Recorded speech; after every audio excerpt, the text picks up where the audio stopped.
السلام علیکم دوستو، ویڈیو کو دیکھنے سے پہلے ہمارے اس چینل کو سبسکرائب کر لیں اور نیچے موجود بیل آئیکن کو بھی ضرور کلک کر لیں تاکہ ہماری ویڈیوز آپ کے پاس بر وقت پہنچتی رہیں۔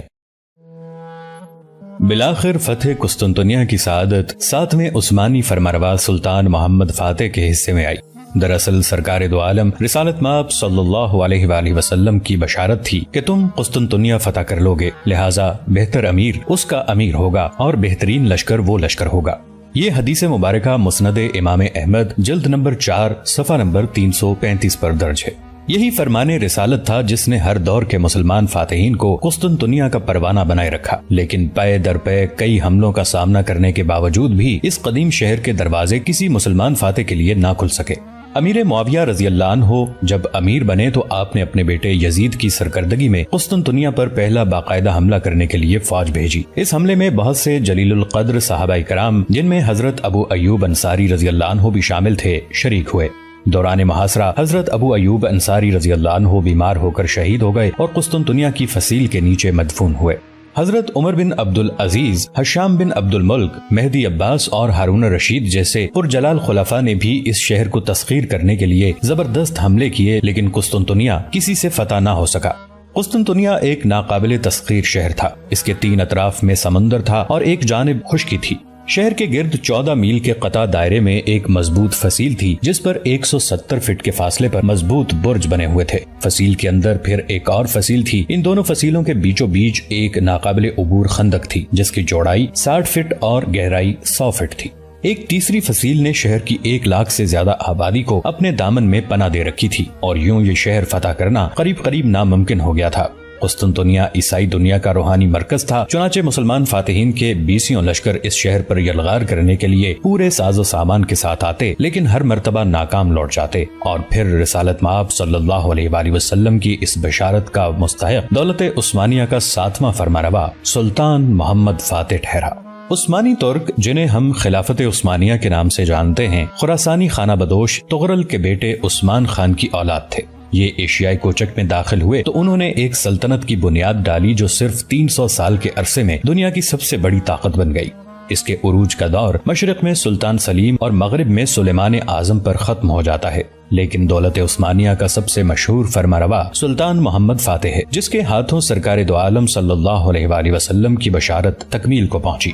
دواز دہم اور سلطان محمد فاتح کے درمیان ہونے والی یہ جنگ تحیر کن واقعات اور تاریخ پر مبنی ہے۔ خصوصاً سلطان نے اپنی بحریہ کو خشکی پر جہاز چلانے کا حکم دیا اور 10 میل کا دشوار گزار پہاڑی راستہ عثمانی بحری بیڑے نے پتھریلی چٹانوں پر گھسٹ کر طے کیا۔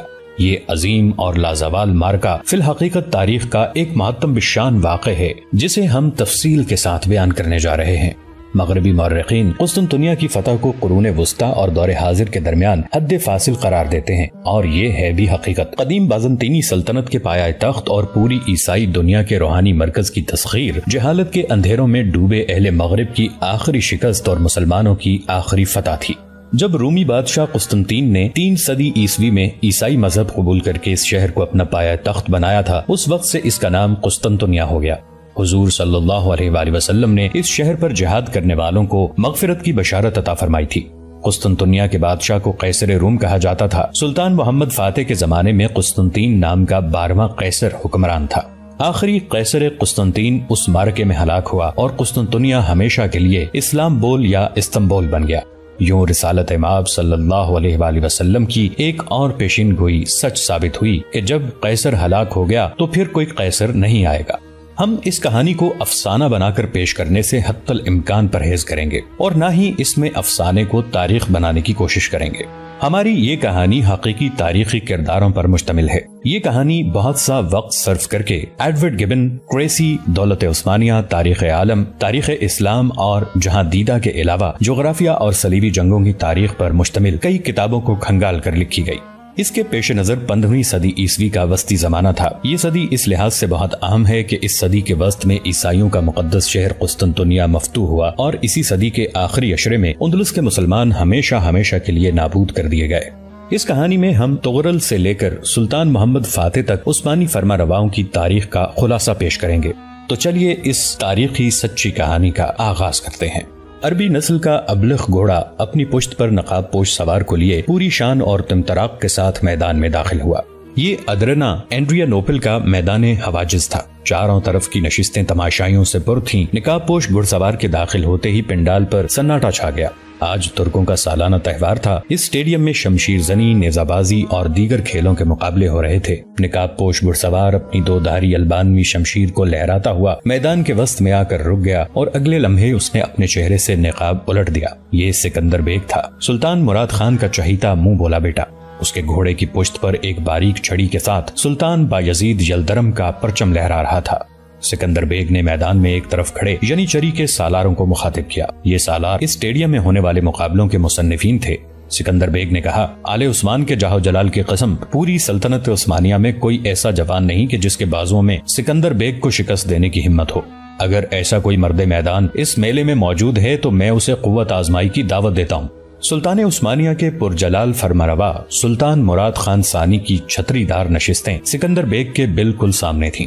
سلطان نے سکندر بیگ کی للکار سنی تو فخر سے مسکرا دیا، لیکن سلطان سے چند نشستیں دور بیٹھی مارسی کے ماتھے پر سلوٹیں پڑ گئیں۔ مارسی سکندر بیگ کی شان و شوکت پر بل کھا کے رہ گئی۔ یہ البانوی حسینہ سکندر کو ناپسند کرتی تھی۔ سکندر کی للکار سن کر ینیچری فوج کا ایک نوجوان سالار آغا حسن آگے بڑھا۔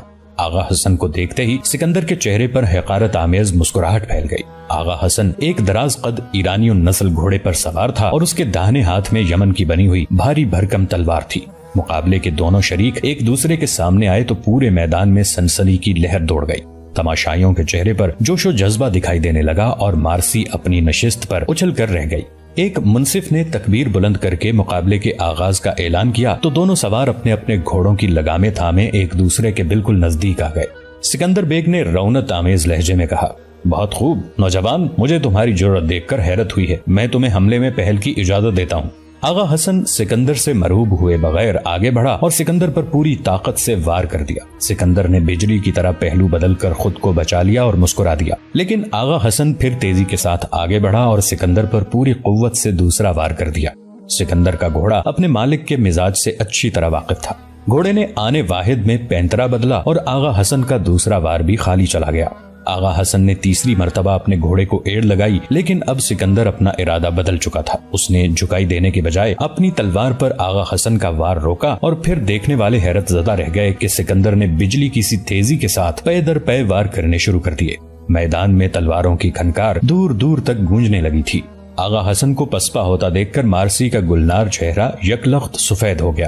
اسے جو امید بنی تھی وہ ٹوٹنے لگی۔ وہ سکندر کی شکست چاہتی تھی، جبکہ سلطان مراد خان فخر سے گردن تانے مسکرا رہا تھا۔ وہ سکندر کے ہر وار پر اش اش کر اٹھتا۔ تھوڑی ہی دیر میں مقابلے کا فیصلہ ہو گیا۔ آغا حسن کی بھاری بھرکم تلوار سکندر کے ایک آہنی وار سے دو لخت ہو گئی۔ پورا اسٹیڈیم تالیوں کی آواز سے گونج اٹھا۔ سکندر نے حسب سابق پھر مقابلہ جیت لیا تھا۔ سلطان مراد خان کے پہلو میں بیٹھا نو عمر شہزادہ فرتے جوش سے اپنی نشست پر اٹھ کھڑا ہوا۔ وہ دونوں ہاتھوں سے تالیاں پیٹ رہا تھا، لیکن مارسی بے حد مزمحل تھی۔ اسے سکندر بیگ ایک آنکھ نہیں بہاتا تھا، کیونکہ سکندر اس پر ڈورے ڈالنے کی کوشش کیا کرتا تھا۔ مارسی کو سکندر کا کردار بھی ناپسند تھا اور اپنی ماں کا بھی۔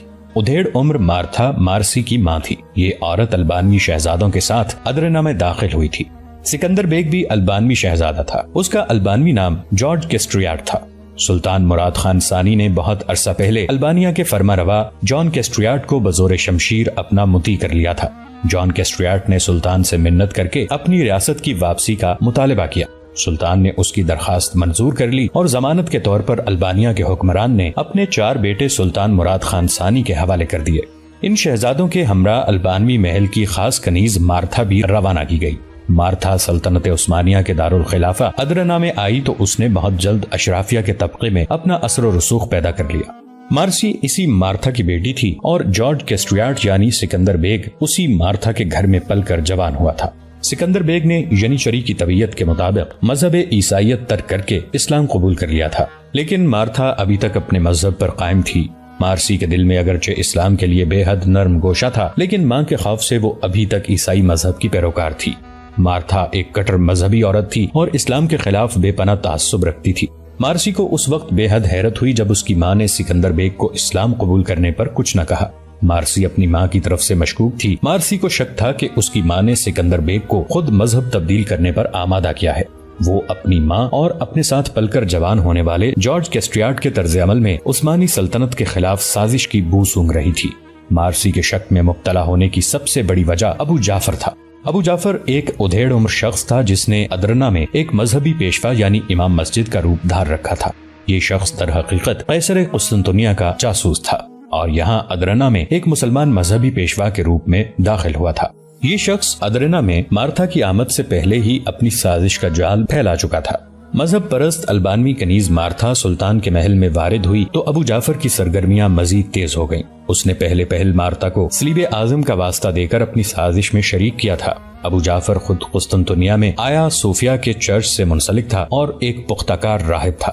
قیصر نے سلطان مراد خان ثانی کو سلطنت عثمانیہ کے تخت پر بیٹھے دیکھا تو ایک نئی چال کے تانے بانے بننے شروع کر دیے۔